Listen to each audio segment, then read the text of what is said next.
Bonjour à tous. Cette vidéo pour vous parler un peu d'art et sciences. Alors avec quelques points d'ordre général et puis en fait en zoomant sur un projet qui a été réalisé cette année qui s'intitule Arbres et mythes. Alors une question au démarrage, est-ce que vous savez quel âge a le jardin botanique de Strasbourg? Est-ce qu'il a été créé il y a 10 ans, 50 ans, 100 ans? Mais en fait il y a 400 ans. 400 années déjà d'existence. Et à cette occasion, l'Université de Strasbourg, et plus particulièrement la Faculté des sciences de la vie, a organisé différents événements autour de cet anniversaire. Il y avait notamment une exposition de peinture intitulée donc Arbres et mythes, réalisée par le peintre et l'artiste plasticien Jaime Olivares. Cette exposition avait pour particularité de présenter des œuvres au sein même du jardin botanique, à l'extérieur, près des arbres. Un fascicule de présentation de cette exposition a été réalisé. Et Shirin Khalili, qui est la commissaire de l'exposition, m'a invité à écrire une préface sur notamment le thème de l'art et sciences. Donc je vais reprendre les idées que j'ai développées dans cette page d'écriture. Je vais repartir du texte que j'ai écrit et en le lisant, je ferai des commentaires entre les lignes. Comme un appel vers la réconciliation à l'échelle sociétale, l'essor actuel des projets arts et sciences permet l'éclosion de multiples interactions où ces disciplines peuvent s'interroger, se confronter, s'allier, s'inspirer. La dissolution est plus ou moins prononcée des frontières et offre de nouvelles respirations entre ces mondes disciplinaires. Alors c'est vrai qu'actuellement, les projets arts et sciences ont un essor vraiment galopant. De nombreux scientifiques s'allient avec des artistes dans des projets communs. L'alliance entre artistes et scientifiques peut se faire à différents niveaux. L'intégration du travail scientifique et artistique est plus ou moins prononcée et présente des angles différents selon les personnes impliquées en fait. Effectivement, la richesse de ces associations arts et sciences est vraiment fabuleuse, depuis d'inattendues juxtapositions jusqu'à l'émergence d'une recherche commune. Et effectivement, donc, l'alliance entre scientifiques et artistes se fait à différents niveaux. Parfois, l'art utilise la science, d'un point de vue par exemple technologique, ou dans d'autres cas, par exemple, mais il y a encore plein d'autres facettes, l'art et la science essaient de trouver des questions communes et une démarche pour y répondre où les deux coopèrent. En ce qui me concerne, je développe aussi des projets arts et sciences et c'est dans cette orientation-là que j'aime faire ces projets. C'est-à-dire essayer de cibler des questions où l'art et la science peuvent être complémentaires, peuvent fusionner pour donner des réponses, ou en tout cas aller vers des réponses. Donc saisir les potentialités entre art et science passe par un dialogue au départ bien campé, où il n'est pas question de voiler d'éventuelles faiblesses. Pour moi, la vraie richesse d'une interaction art-science, et comme toute interaction en fait, elle ne peut se révéler que si les parties prenantes sont déjà vraiment bien ancrées dans leur propre discipline. Et cet ancrage dans sa propre discipline permet une ouverture, une souplesse d'interaction avec l'autre discipline qui est vraiment très intéressante. Donc l'interaction entre art et science est alors on ne peut plus salutaire afin de réintégrer notre sensibilité au cœur d'une technologie effrénée. C'est vrai qu'actuellement on voit l'essor mais impressionnant de la technologie. Les avancées sont fulgurantes. On n'a pas le temps de suivre quasiment en fait, ou alors on est vraiment épaté par ce qui se passe, ou on peut en avoir peur. Et on peut en avoir peur, pourquoi? Parce qu'effectivement, l'humain n'est pas forcément très ancré dans ses sens, dans son cœur actuellement, ou dans sa conscience. Et cette technologie, effectivement, effrénée, on la prend comme seule vitalité actuelle, quasiment. Alors que si on intègre son corps, ses sens, son cœur, sa conscience, et qu'on observe et intègre la technologie depuis ces zones-là, notre rapport à la technologie est complètement différent et on peut l'utiliser peut-être de manière plus saine pour l'avenir de l'humanité. Alors l'art peut apporter davantage de conscience à la science, cependant parler en ces termes nous maintient dans l'abstrait et le conceptuel. Le terreau des confrontations, interrogations, alliances et coévolutions n'est rien d'autre que l'humain lui-même, qu'il soit scientifique, artiste ou tout autre. Et effectivement, dans ma démarche, j'ai toujours cette tendance à ramener la discussion à l'échelle humaine, mais à l'échelle individuelle. C'est-à-dire que, bien sûr, on peut parler en termes de discipline, d'interaction disciplinaire, etc. mais ça nous laisse dans un discours qui est intellectuel et où on se met en marge ou en retrait en fait de ce qui se passe. Alors que de ramener les faits à l'humain lui-même et à ce qui se passe en lui nous implique davantage et permet de prendre conscience justement davantage de notre implication. Le terreau des confrontations, interrogations, alliances et coévolutions n'est rien d'autre que l'humain lui-même, qu'il soit scientifique, artiste ou tout autre. Le jeu savoureux est alors de faire dialoguer nos facettes rationnelles et nos facettes sensibles.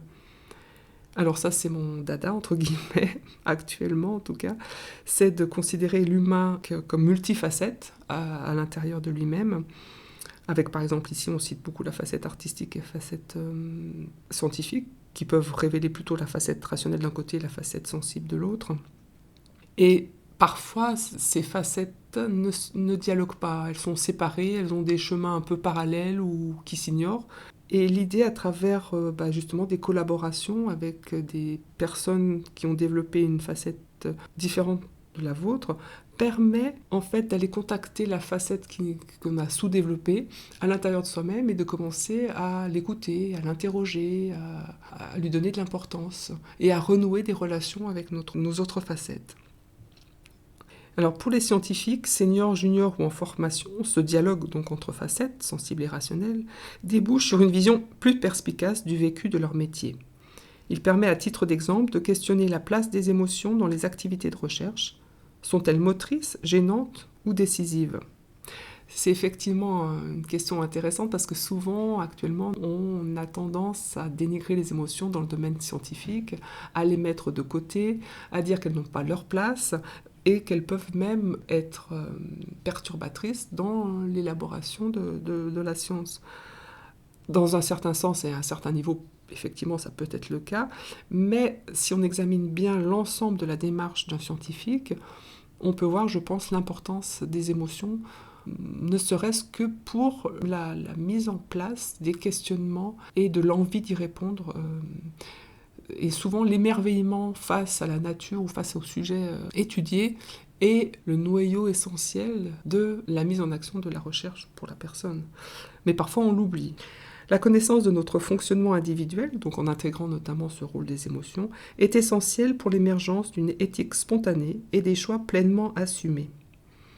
Effectivement, ça aussi c'est un sujet qui me tient à cœur, c'est-à-dire que une fois qu'on se connaît davantage, parce qu'on a tendance à ne pas trop se connaître et justement à regarder l'extérieur et en oubliant le propre fonctionnement de l'humain dans toute sa complexité, alors que si on commence à s'observer, à essayer de se comprendre, à mieux saisir en fait parfois nos conflits intérieurs, nos décisions, on est obligé quelque part pour se sentir bien de développer une cohérence interne. Et de cette cohérence interne, à mon avis, naît une façon d'être, une façon d'agir qui est donc spontanée, issue de la réflexion antérieure et qui peut aboutir pour moi à une éthique spontanée, c'est-à-dire à un respect de soi et un respect des autres, et par là même tout ce que l'on fait, tout ce que l'on dit, tout ce que l'on pense, va révéler une éthique spontanée, c'est-à-dire une éthique qui va de soi, où l'on n'a pas besoin de nous dire ce qu'il faut faire pour, oui, être dans une forme d'éthique. De se comprendre permet aussi, par cette cohérence interne que l'on acquiert au fur et à mesure, de faire des choix pleinement assumés dans le sens où en fait, à l'intérieur, ils sont en cohérence avec vraiment ce qu'on a envie de faire, ce qui nous semble le plus judicieux de faire. Et cette validation n'est pas forcément du ressort uniquement du mental, peut être aussi d'un ressort tout autre, qui a recours peut-être à la sensibilité, à l'intuition, etc. Voici maintenant un paragraphe portant sur le thème de l'exposition elle-même, Arbres et mythes. Les mythes sont de puissants outils pour explorer les ressorts cachés de nos comportements. N'est-ce pas là l'un de leurs rôles majeurs que de nous aider à plonger, telles des racines d'un chêne millénaire, dans les profondeurs de notre identité humaine ? Quelle belle idée que cette rencontre entre la richesse symbolique des récits fondateurs et la richesse végétale arborée d'un jardin botanique historique tel que celui de l'Université de Strasbourg. Nombre d'entre nous pouvons citer des noms d'arbres sans pour autant en soupçonner la puissance symbolique. Et nombre d'entre nous pouvons citer quelques héros mythologiques sans pour autant en connaître l'histoire. Le travail de Jaime Olivares est un cadeau. À travers son imaginaire et sa peinture, il nous offre une superbe collection de ses destins. Nous sommes incités à les expérimenter en nous-mêmes en côtoyant les arbres en chair et en os, que ce soit par leur présence physique dans le jardin ou par leur transfiguration humaine sur les peintures. Et effectivement, une des originalités de cette exposition, c'est qu'elle est mise en place dans le jardin lui-même, c'est-à-dire à l'extérieur, avec des reproductions des œuvres proches des arbres. Les œuvres sont relativement importantes, puisqu'elles ont un format de 1,50 m de haut et 70 de large environ, et elles sont dans la verticalité, ce qui n'est pas sans rappeler la verticalité de l'arbre auquel elles sont associées. Le jardin botanique de Strasbourg comprend une collection riche de 2200 arbres. L'artiste a choisi 20 espèces parmi les espèces de cet arboretum et 20 mythes associés à ces espèces, c'est-à-dire que l'espèce arbre considéré joue un rôle dans l'histoire du mythe considéré. Alors soit par sa présence, qui n'est jamais anodine, soit parce qu'il apparaît, il est créé, et souvent il est créé en fait suite à une métamorphose assez dramatique d'un des personnages. Ainsi, pour chaque paire arbre-peinture, il y a dans le fascicule explication côté jardin et côté mythe. Côté jardin, l'espèce vous est présentée, une explication sur son nom vernaculaire et son nom scientifique, sur ses utilisations. Côté mythe, un résumé dans les grandes lignes de l'histoire impliquant le héros ou l'héroïde associé avec l'arbre. Et là, vous voyez un exemple de la peinture réalisée avec le saule pleureur. C'est Aréthuse qui, avant de se baigner, accroche ses vêtements à un saule, et l'histoire ne s'arrête pas là. Jaime Olivares nous ramène au corps, au sens, grâce à la fluidité des formes et des couleurs.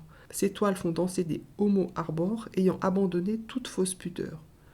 Par la rencontre et fusion charnelle entre humains et espèces arborées, par l'intégration du brut et du raffiné, les peintures de Jaime Olivares concentrent la force évocatrice des mythes et nous font entrer en résonance organique végétale.